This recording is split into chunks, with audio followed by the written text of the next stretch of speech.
hier der bunte Finger. Wir haben uns heute Morgen hier am Südkreuz getroffen, um gleich die Kohleinfrastruktur mit unseren Körpern zu blockieren.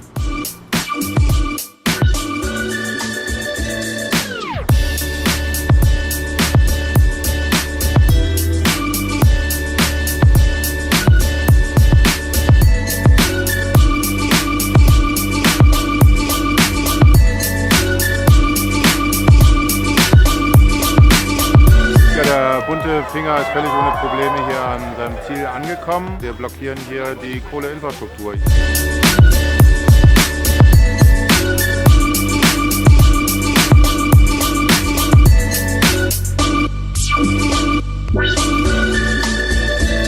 (200, 250 auf der Schiene. Die Anto-Kohli-Kids sind hier neben uns auf der Straße. Die haben sich halt auch entschieden, dass sie nicht auf Werksgelände gehen wollen, aber trotzdem sich beteiligen. Es ist ein total schönes Miteinander, einfach so eine Synergie, die hier ist.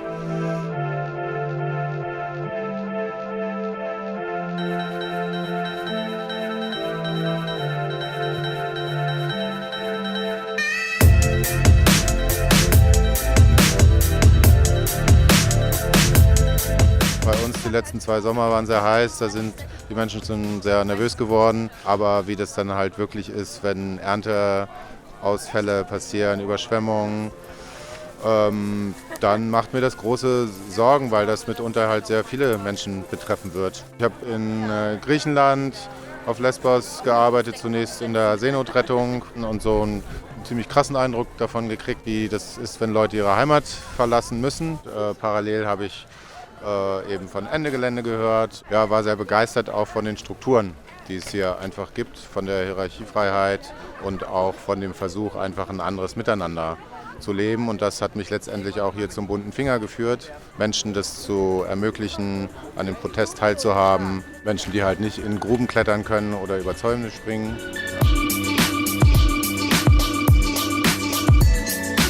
Mein Buddy sitzt im Rollstuhl.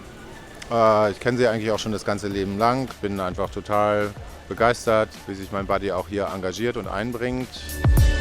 Wir haben halt im Juni diesen bunten Finger so ein bisschen zusammen auch gestartet. Da war es irgendwie auch ganz toll, dass wir am Anfang relativ wenige waren, aber dann Menschen, die zum Beispiel einfach nur umgeknickt sind oder irgendwie einfach klar war, dass sie nicht 20 Kilometer laufen können, die sind alle mit aufgesprungen, auch Menschen mit Kindern.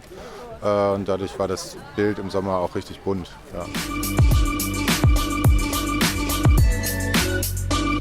Hier auf dieser Schiene, normalerweise fährt circa alle Viertelstunde ein Kohletransport vorbei. Ein paar Stunden lang hat es einfach keinen Verkehr gegeben. Und ich glaube, das war das Wichtigste, einfach Kohleinfrastruktur symbolisch zu blockieren und zu sagen, nee, wir sind nicht damit einverstanden, müssen Taten folgen. Zum ersten Mal in einem Finger auf der Schiene, ist auch ein gutes Gefühl. Ja, es waren ein paar hundert Leute hier.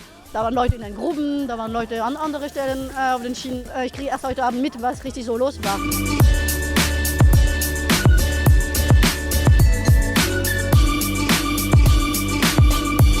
Bunt heißt vielfältig, vielfältiger Widerstand.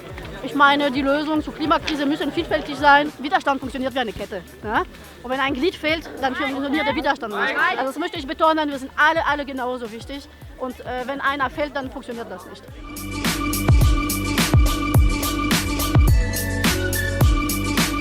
Bei Massenprotesten ist es gar nicht so einfach, immer dabei zu sein im Rollstuhl, weil man kommt nicht überall hin, durch die Felder oder durch die Wälder. Aber dieses Mal haben wir von vornherein das versucht mitzudenken. Es ist schon eine Herausforderung, herauszufinden, wie die Wege sind, kommt man da hin und so. Protest lebt von seiner Vielfalt und es muss Teilhabe möglich sein für jeder und keiner soll sich schämen, dass er Angst vor irgendwas hat. Das muss einfach jeder seinen Platz finden.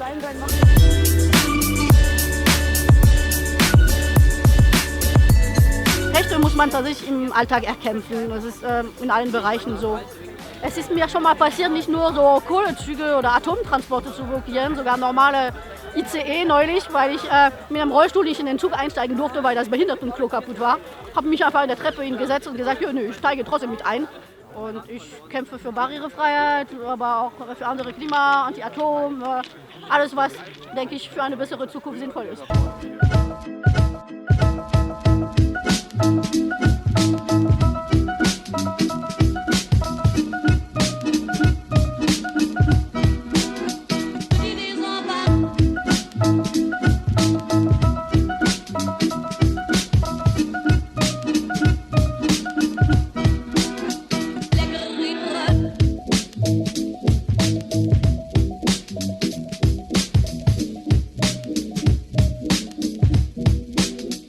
damit Kohlekraftwerke abgeschaltet werden, muss einfach mehr passieren. Ich glaube, direkte Aktionen sind einfach notwendig, weil wenn man nur redet, wird nichts passieren. Natürlich braucht es erst ein paar mehr Direct Action, mehr Baggerbesetzung, mehr Gleisbesetzung, vielleicht unangekündigt, damit es noch mehr stört. Also da bin ich schon der Meinung, dass wir Entschlossenheit zeigen müssen.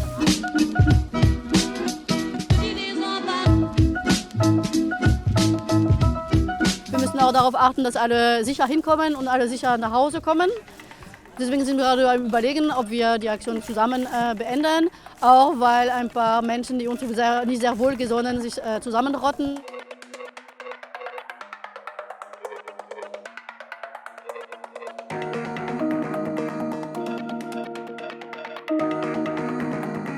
Wir waren auch schon 2016 in der Lausitz mit Ende Gelände und damals gab es halt Angriffe von Neonazis gegen einzelne Menschen, sind Menschen verletzt worden, mit Pollenböller angegriffen worden und so weiter.